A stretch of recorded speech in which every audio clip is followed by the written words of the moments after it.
સુરતના પૂણા પોલીસ મથકની હદમાં વિચિત્ર કહેવાય તે રીતે લૂંટ વિથ ગેંગરેપની ઘટના બનવા પામી હતી, જેમાં બે ઈસમોએ ઘરમાં તીક્ષ્ણ હથિયાર બતાવી લૂંટ કરી પતિને બંધક બનાવી પત્ની પર ગેંગરેપ કર્યો હતો।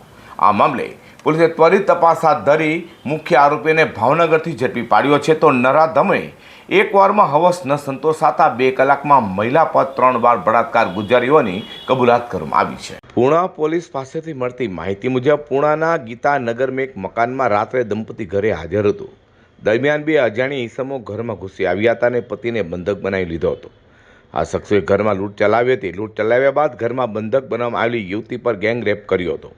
પતિને નીચે બંધક બનાવી પત્નીને ધાબા પર લઈ જઈ બંને યુવકે વારાફરતી બળાત્કાર ગુજાર્યો હતો।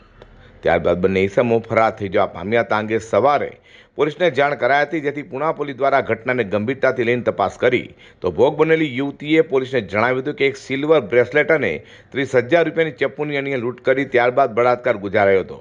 તો પૂણા પોલીસ સાથે ક્રાઇમ બ્રાન્ચની ટીમ પણ તપાસમાં જોડાઈ હતી અને સીસીટીવી સહિતની તપાસ કરતા 2 લોકો રાત્રે 3 વાગે આસપાસ ઘરમાં જતા દેખાયા હતા, જેને લઈને પોલીસે તપાસ હાથ ધરી હતી। જેમાં ડીસીપી ઝોન 1ની ટીમે મુખ્ય આરોપી એવા મૂળ ભાવનગર અને હાલ કાપોદ્રા ખાતેના સાયનાથ સોસાયટીમાં રહેતા નિકુંજ ઉર્ફે ડથ્થર ઉર્ફે બુલેટ ભીંગરાડી અને ભાવનગર ખાતેથી ઝડપી પાડ્યો હતો।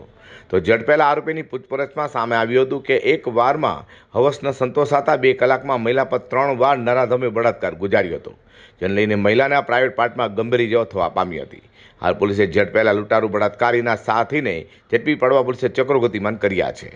હાલ તો સુરતમાં લૂંટ વિથ બળાત્કારની બનેલી ઘટના લઈને પોલીસ સહિત ઉચ્ચ અધિકારીઓ પણ દોડતા થઈ ગયા છે। આ લૂંટારૂ ચોરોની આ નવી ગુનાખોને લઈને પોલીસે હવે કડકમાં કડક કાર્યવાહી કરવી જ પડશે તેમાંના પરથી લાગી રહ્યું છે। Bureau report G24 news.